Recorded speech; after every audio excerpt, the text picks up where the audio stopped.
Hola a todos. Oi, gente. Welcome to Diálogos, Inti Media's podcast. This is episode 1, and I'm your co-host, Gabriela Watson-Burkett. And I'm Vicky Diaz-Camacho, co-host. Bienvenidos. We're so excited to start this journey with you. Let's kick it off with our first segment.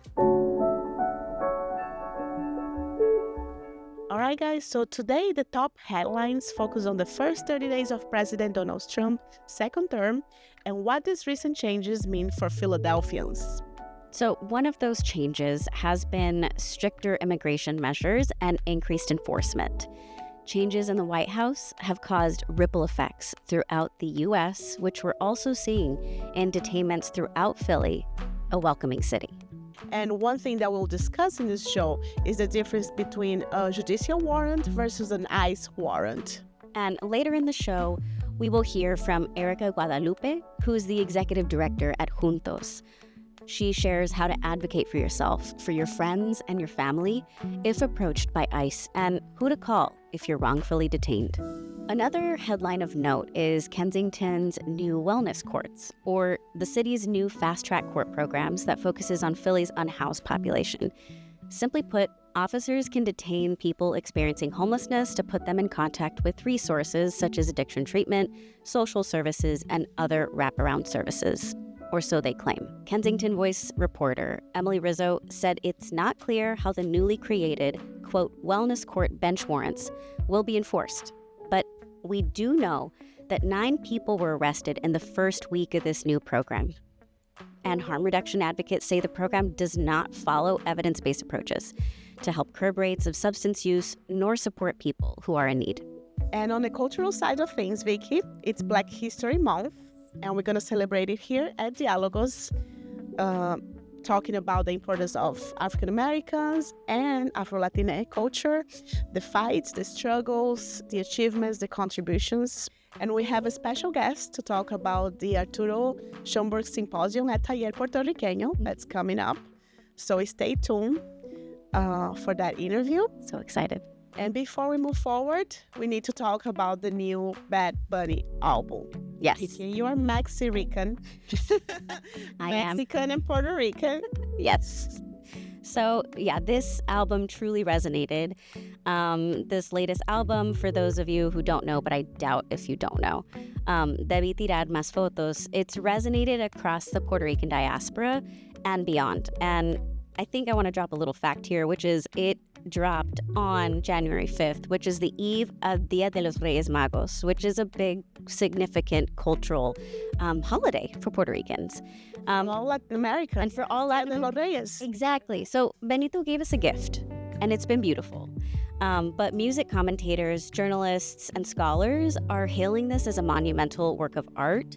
It is poignant and political, and some are calling it a love letter. So, for instance, this album, it references Puerto Rican musical institutions such as El Gran Combo de Puerto Rico, beloved by so many Boricuas and I'm sure other Latinos. Yes. I mean, salsa bands like these or stars like Ismael Rivera were constantly playing in my home. So to hear that on this album moved me. It was incredible. And the topics, right? Like he talks about colonization. He talks about how he doesn't want Puerto Rico to become a Hawaii. Mm-hmm. Yes. And I think we need an episode just to talk about the album. For real. We really do. I mean, there's just so much to talk about when it comes to the messaging that he's putting forth through the music. His references when it comes to salsa, but also as it relates to the messaging, like you mentioned. The song on Hawaii, we don't want that to happen again. He's pushing against the exploitation of land, against the privatization of beaches and natural resources. And there's just so much that we have yet to explore. So I don't know. I was moved. I cried when I listened to it. I was also dancing, crying. So it worked out for me. We all been there. Yes. But that's good. And that's it for our headlines, Vicky. Let's go into our deep dive with a look at the story.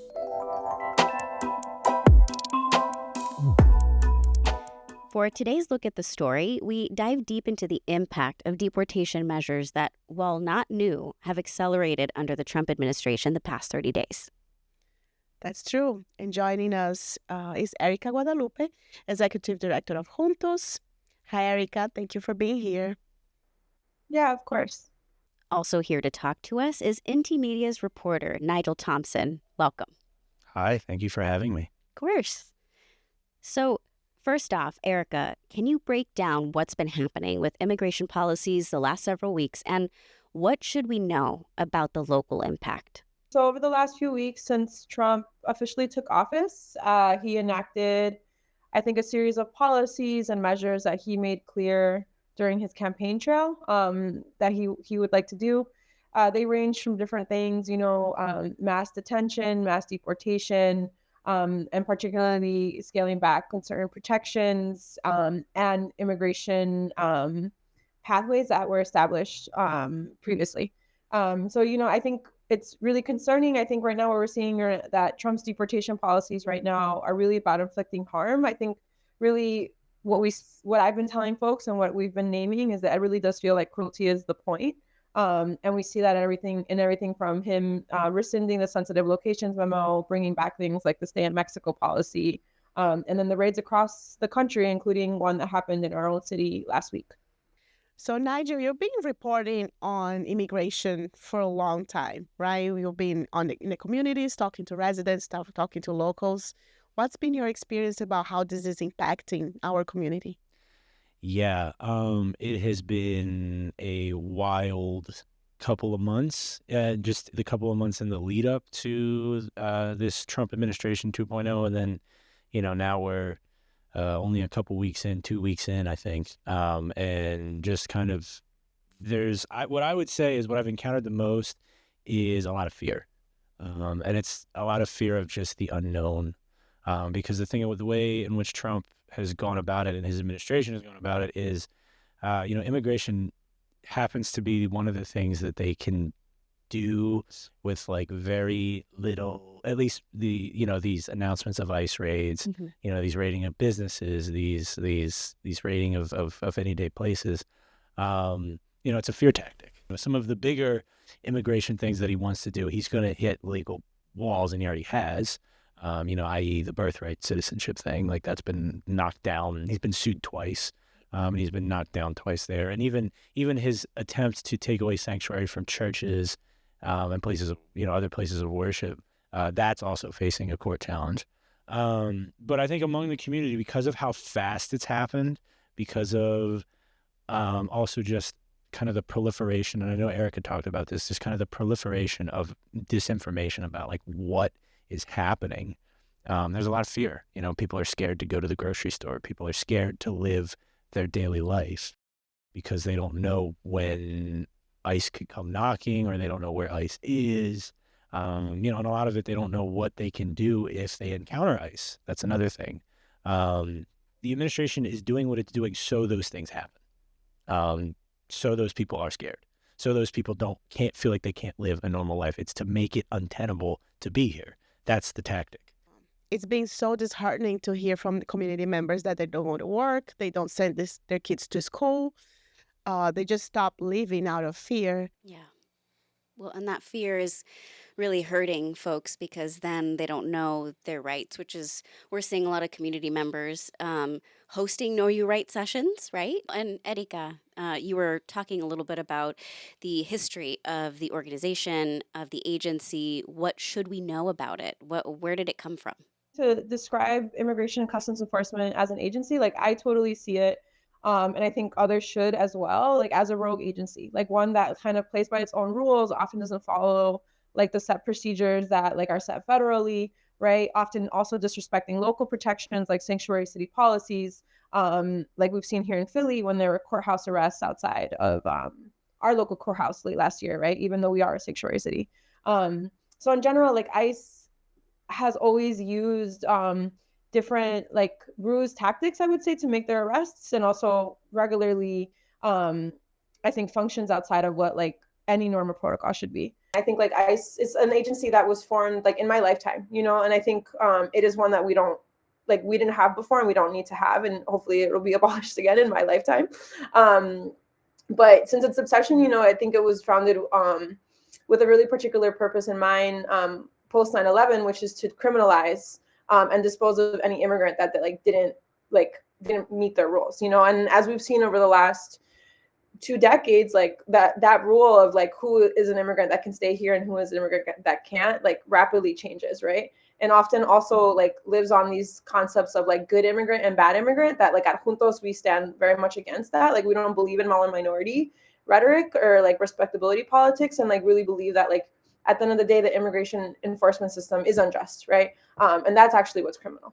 And I share all of this because that's why all the more reasons why it's important to know your rights and be able to assert them in an engagement, like in any encounter.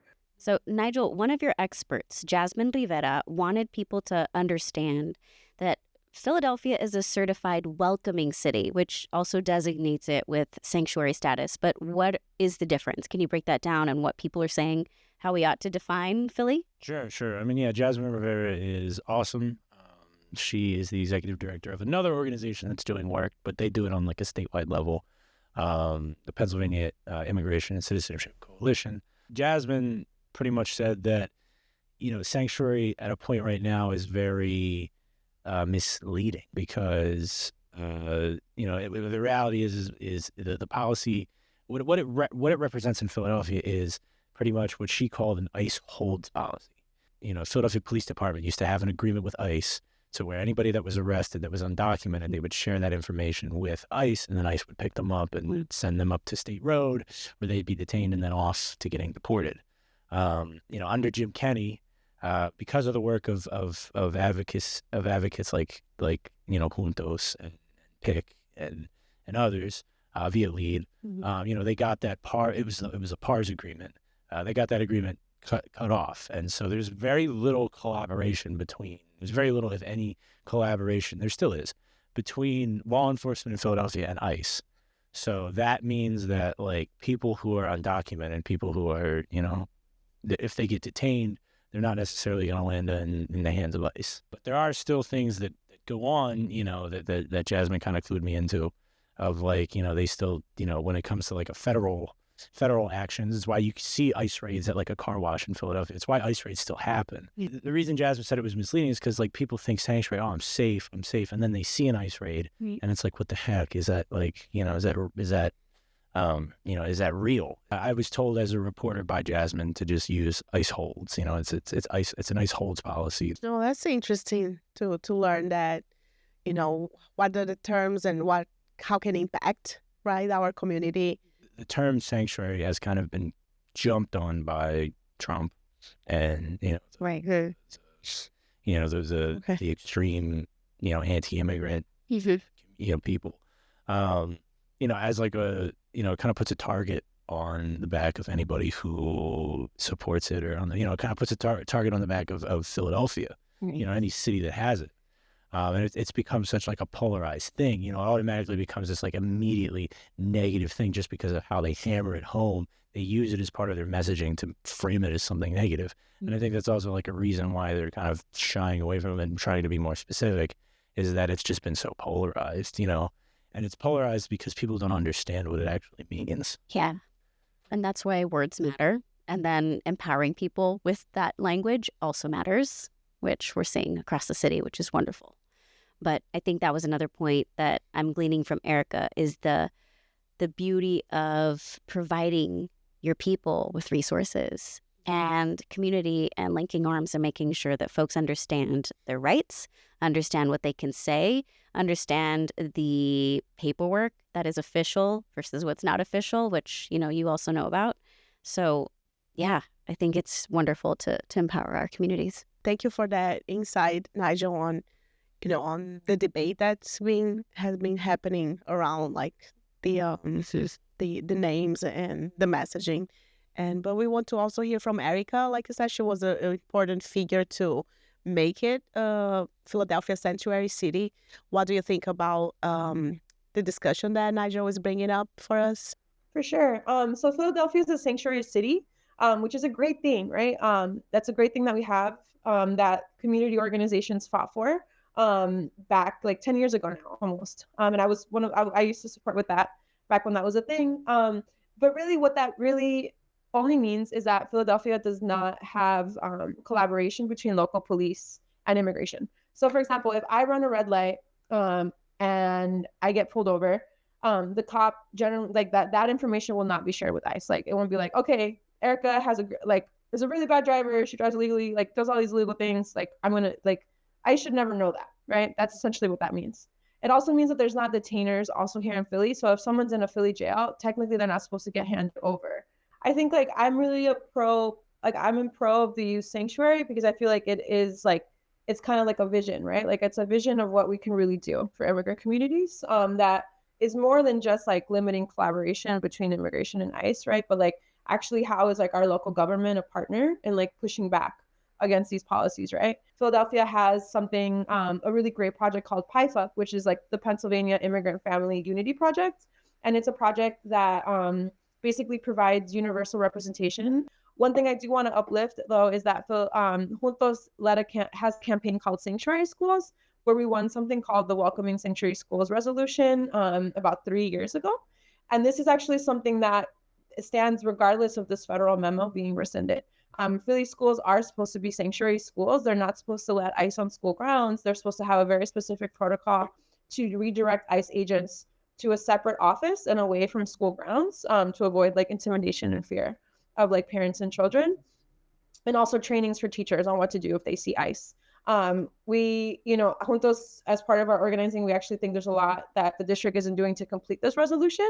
And there's more that they can do to support families, particularly in these times. One of the pieces, for example, of that resolution was a raid response protocol, which is basically like training teachers on what to do if like a mass raid happened in Philly, right?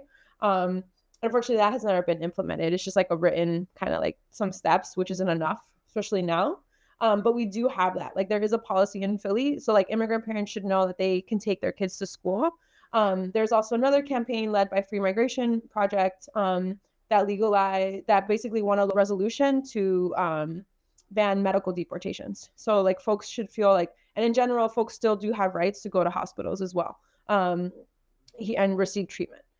So those are like some general backgrounds in terms of like the sanctuary policies and where they are here in Philly. Erika, where can our community members find the resources to support them throughout this moment? I think the main thing right now is, participating in those educations on what to do if ICE shows up at home, work, or in public spaces. And I think like being an active partner and pushing back against misinformation. Misinformation seeks to like divide people, right? It seeks to like scare people. It seeks to like disempower them. So I think making sure folks have as much information as possible and that it's getting out there. Because I believe like organized communities are secure communities. Like if we all have this information, if we're all communicating the same way, that like makes us all the more stronger. That being said, like Juntos has a lot of information on our website on how to document a raid, how to report it. So folks can learn more about that. And any ICE agent in generally they do their arrests. They're not wearing a uniform. So you're not like, I think we see in the news a lot, like, or in like pictures, right? Like, oh yeah, they're going to be wearing a vest that says ICE agent. Very often they'll show up in plain clothes. Often we'll get a picture of like, oh, here's a truck that has the Customs and Border Patrol logo or the DHS logo. They're here, they're doing an arrest right now. They actually don't generally drive marked cars when they're doing either a selective arrest or a raid. Very often, ICE actually is trained to present themselves as like police, generally, in interacting with folks, and like try to use like all these different like ruses to get access to someone's home or someone's place of employment. What folks should do if they're stopped in the street or they see something happening in the street, first is more than anything is like, don't run. If someone stops you and then like in the course of the conversation reveal themselves to be an ICE agent, definitely don't run. Whether or not you have status, you can ask right away, like, am I under arrest or am I free to leave? If they say you are free to leave, you can do so calmly. Juntos has cards at our office that community members can pick up as well that kind of explain this, and you don't really have to speak. You can just share it and then like leave.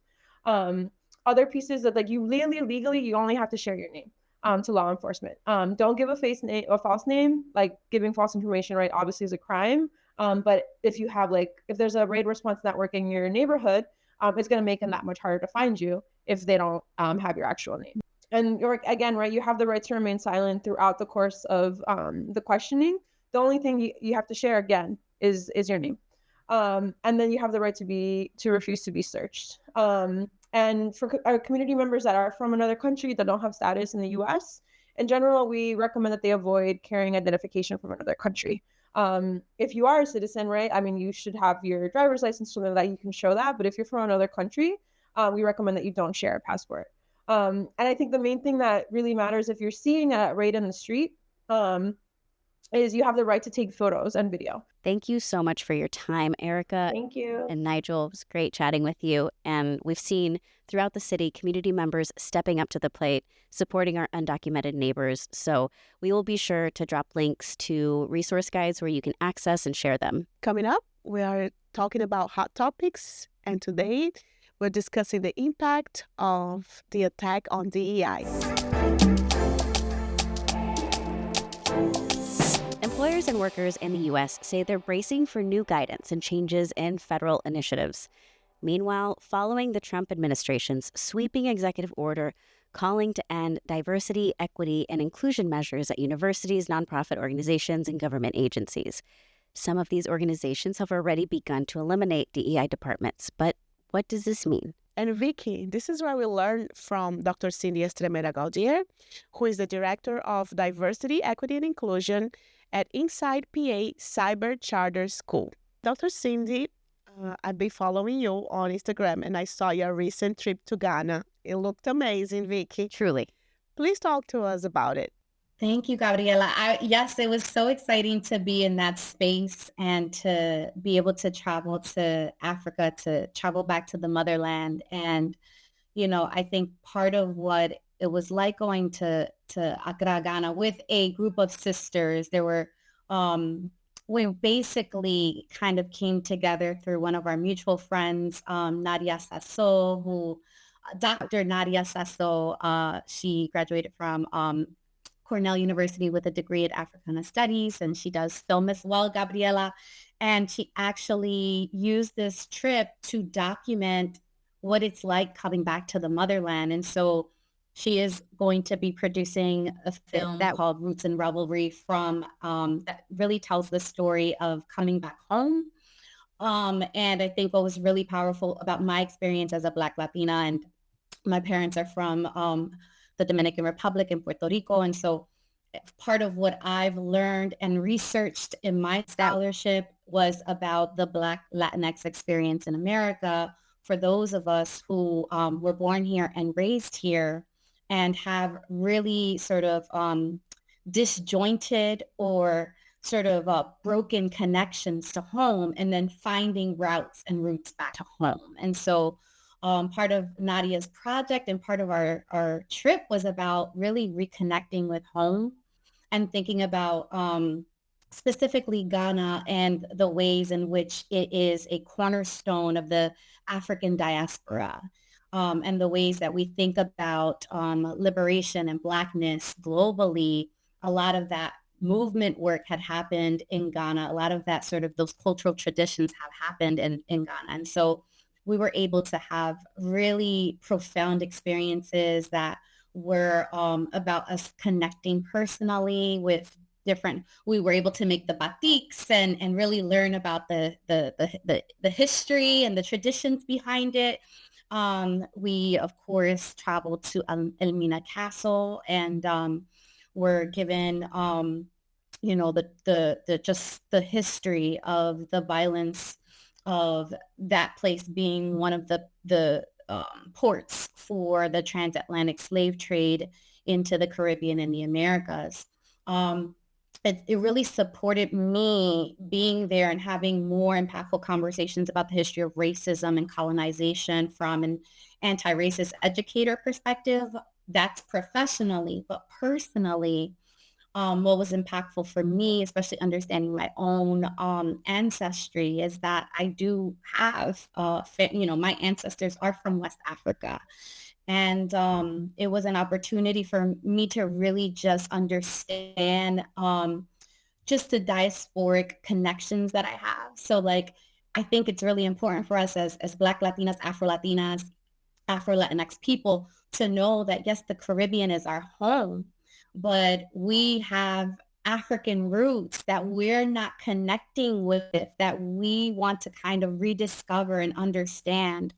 and allow it to really demonstrate how we think about the complexities and nuances of Blackness within ourselves and within our communities, and how we think about Blackness as a culture, not just the race that's been sort of put upon us within the United States, racist systems, right? And so if we kind of think about Blackness as a cultural identity that unites us across the diaspora and globally, then we can start to understand the implications for how we connect as a community and what it means to reconnect with our roots. You said that you're also an anti-racism expert. So can you please define that role?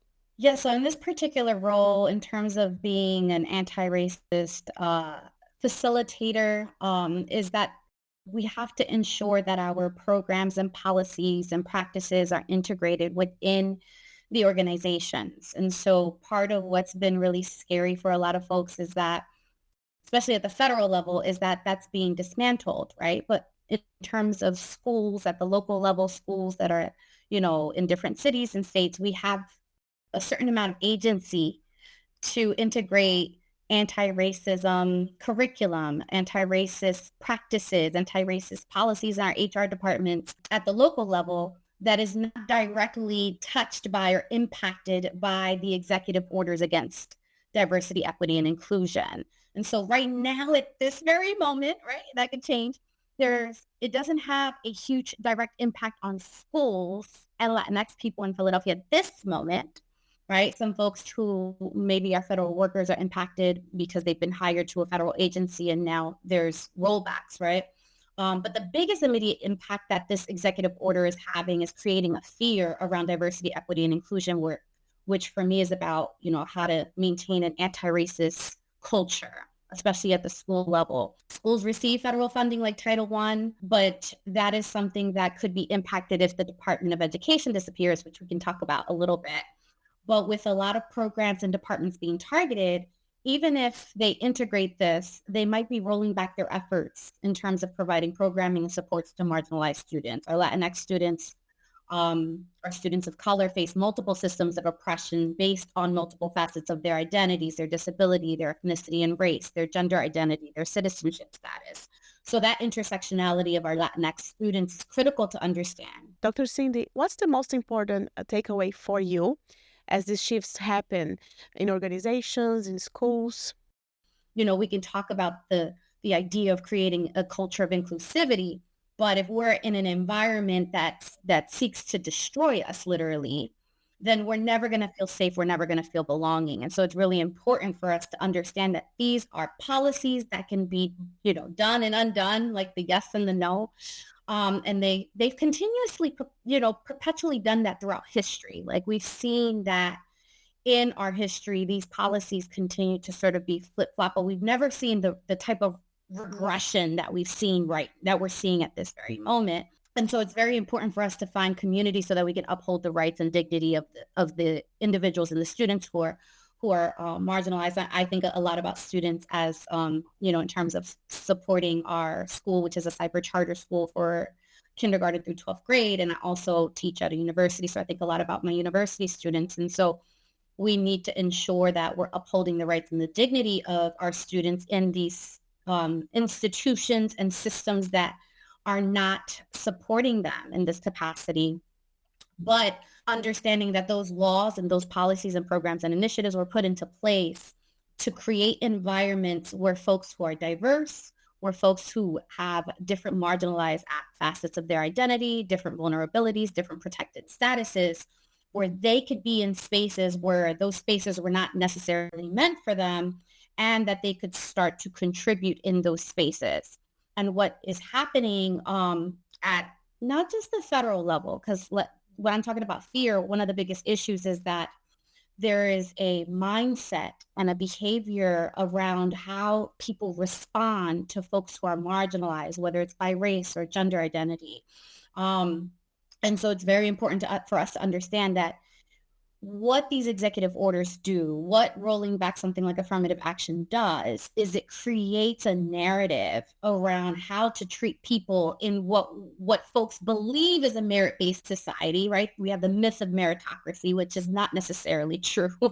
And so it's like, this is our opportunity to justify the fact that we can treat folks differently because they've gotten a leg up essentially in the system, and they believe that that gives them a preference, which is why part of the executive order talks about preferencing. And that is untrue, because in our system, we've experienced the racial disparities that demonstrate that folks of color are suffering at alarmingly worse rates across the board, across every single system that we have. And so what those programs and initiatives did effectively was give us some kind of opportunity to level up, and still we were not able to compete or compare with our white counterparts in that regard, because we operate in a white supremacist capitalistic patriarchy. Thank you so much, Dr. Cindy, for joining us. We learned a lot from you today. You're so welcome. Thank you. Up next, we are going to talk about culture. In this next segment of the show, we're going to learn all about Taller Puertorriqueño's 29th annual Schomburg Symposium. We welcome esteemed history scholar Evelyne Laurent-Perrault to the studio, who will teach us more about the importance of the Afro-Latino history and its significance in the diaspora. Dr. Evelyne Laurent-Perrault currently is a retired assistant professor at University of California in Santa Barbara and an Afro-Latina activist and scholar. She is born and raised in Venezuela from Haitian and Venezuelan parents. She has studied, lived, and traveled through Europe, Africa, Latin America, North America, and the Caribbean. Amazing. Yes. Dr. Evelyne is the founder and moderator of the symposium, the Schomburg Symposium, which is it's organized by a whole team. Yes, she did say it is made up of a committee, right? Yes. Welcome to the show, Dr. Evelyne. Thank you. So, Evelyne, let's talk a bit about this work and the importance of Arturo Schomburg in the Puerto Rican diaspora. Okay, yeah, the symposium, when I first came up with the idea, it was I wanted to have a conversation, a wider conversation about the contributions of Africa to Latin American and Latinx cultures and histories and societies. And I had been having conversation with two friends who are from Puerto Rico, the island, who is New Yorican, and an African-American friend of mine who was a Peace Corps volunteer in Panama and DR. So he was also very much aware of these things that needed to be addressed. And so at that time, there was very little conversation about Afro-Latinidad or Afro-Latin Americanness whatsoever. And we came up with the idea of doing an event that would address this. The person who then was the executive director of Taller Puertorriqueño is Johnny Rizari. And Johnny then proposed that we name the symposia after Arturo Schomburg, who was this Afro-Puerto Rican who moved to New York City very, very young. He was 17 years old. And you think about it, he was a kid. But he wasn't. He was a very mature young man. Within few months, he was the secretary of Las Dos Antillas, which was an organization which main purpose was to fundraise and support the independence movement in Cuba and in Puerto Rico. But Schomburg, as soon as he arrived to the U.S., began to partner with African American scholars, journalists, lawyers, and was part of the Harlem Renaissance. He was a clerk for a postal office at Wall Street. And I don't think he had a big salary, but yet he managed to purchase through mail. This is before Amazon. A very large collection of books and artwork, which he normally then offered through youth and people who were interested in researching in his house. And it's interesting that when Schomburg was purchased those books, he took part of that money to go to archives in Seville to continue his research. So people normally think of him as someone who collected, but he also read and wrote. And so he was in many ways a public intellectual and a self-taught scholar. he was in the process of writing a book when he passed away young. He passed away at 64, a bit too soon. And so, but he left this amazing legacy of collecting, thinking, writing, and organizing also exhibits, addressing, calling for the opening of Black Studies at that time. I'm talking about 1913.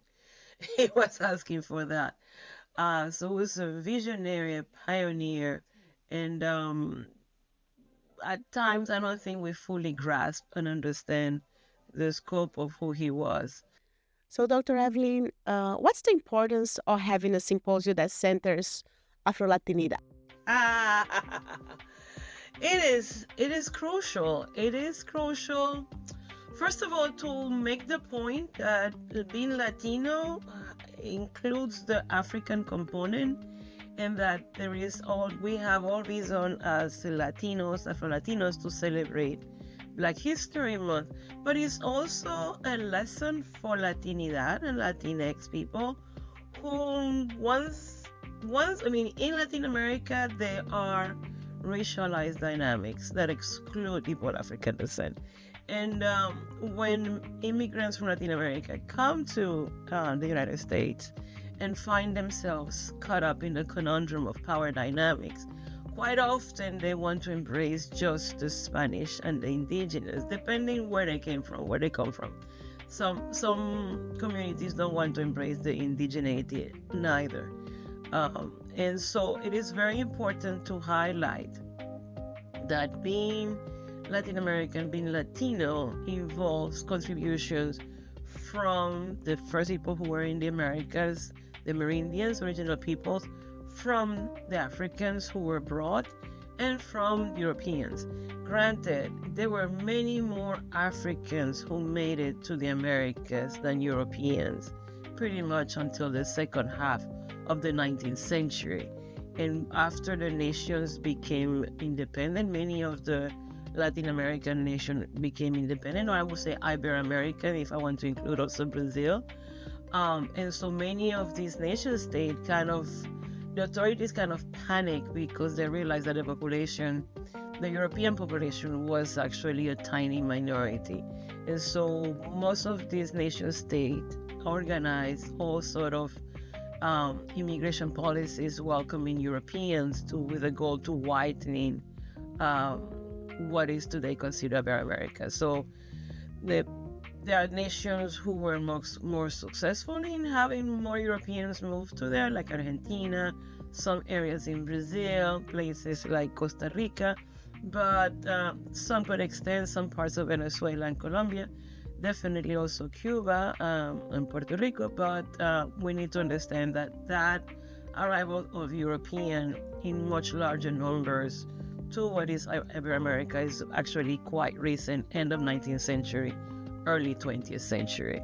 Until then, most of the nation state were majority indigenous and Afro-Indigenous people and people of African descent. So as of late, it seems as though there's been more focus, more conversation, and a recognition of the influence of Afro-Latinidad and the diaspora among the Latino culture. So do you think that there has been progress?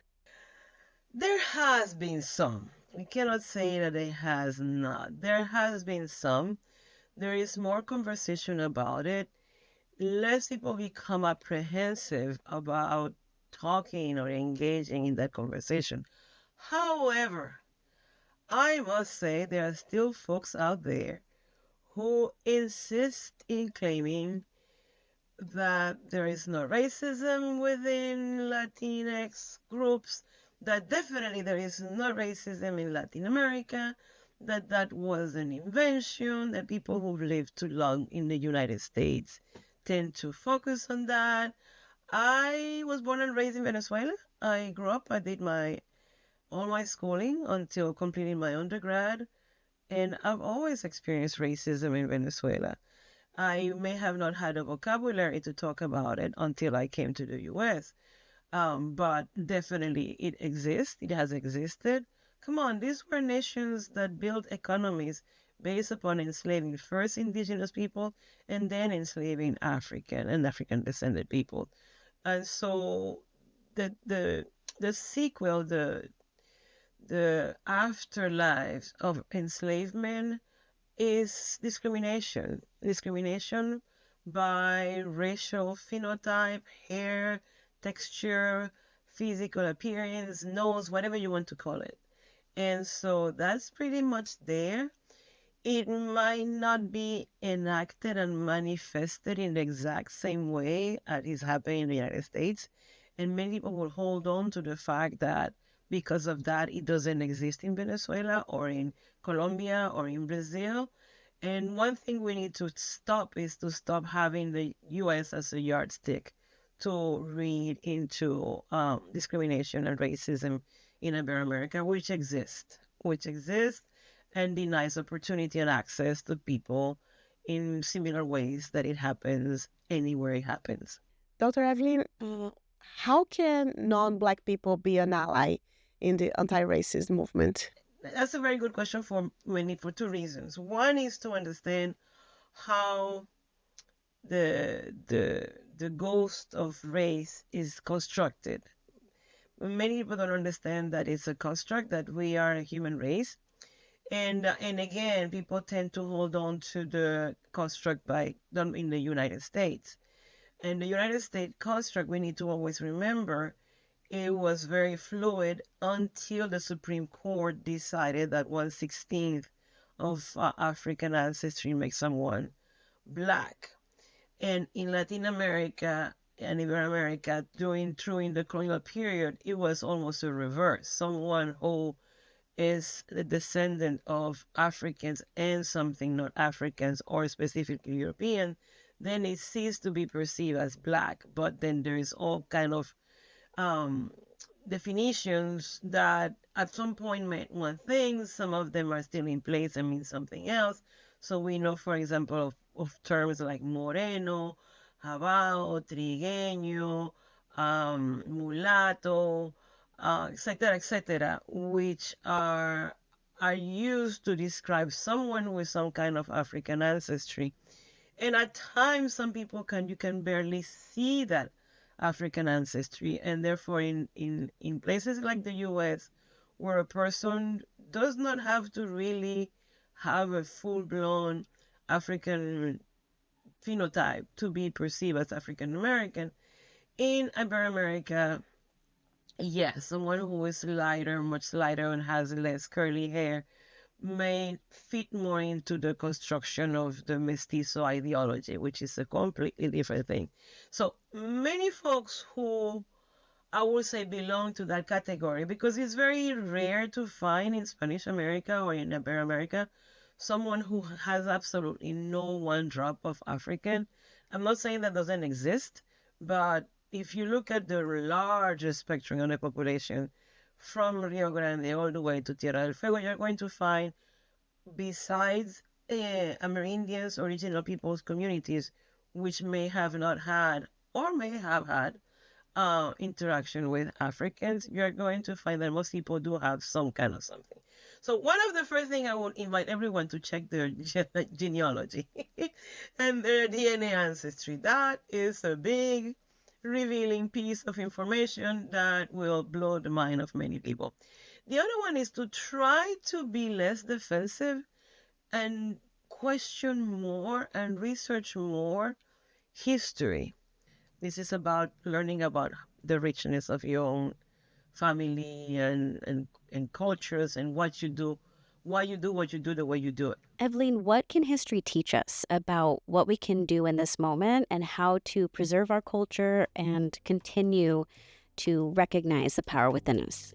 One thing that I'm interested in researching now is what is called maroon towns, the quilombos, the palenques, the cumbes, the rochelas, which to these days carry a name that usually has a negative connotation or is perceived as something that were irrelevant.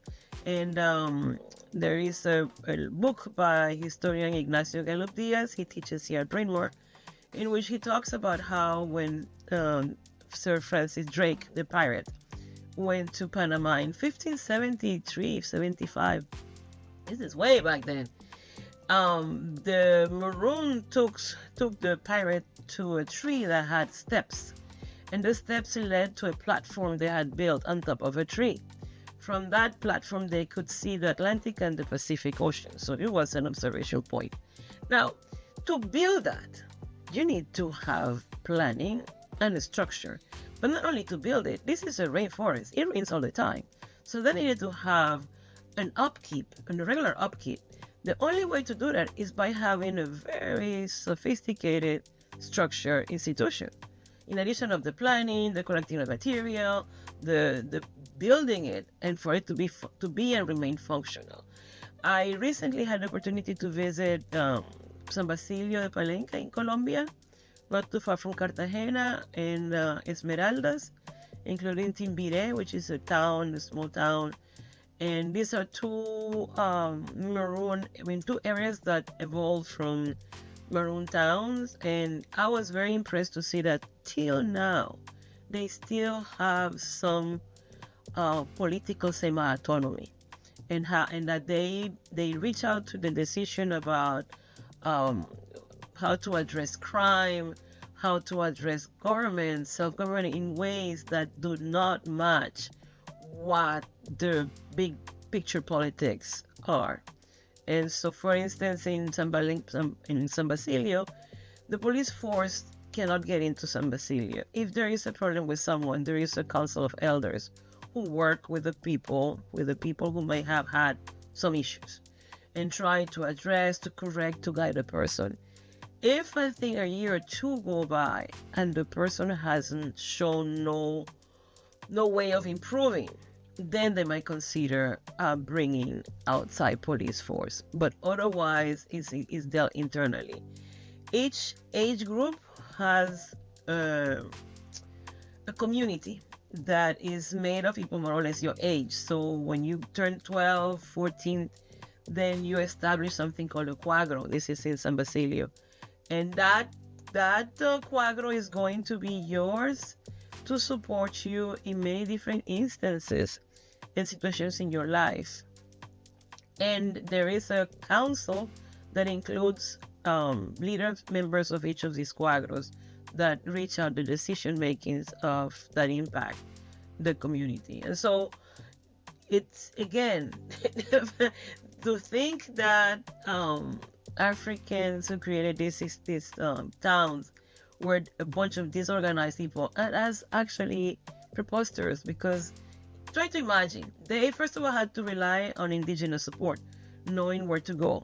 But then after that, there may have been people from different background, ethnicity, languages, spiritualities, and they all had to sit or fight until they kill each other, or to sit and plan how to begin to exist. And that's still something that we haven't even fully learned to respect. In fact, that book on the Panama situation, the author claims that it's still presented as something that is useless. I can tell you, in Venezuela, the word rochela is used to describe something funny that is useless.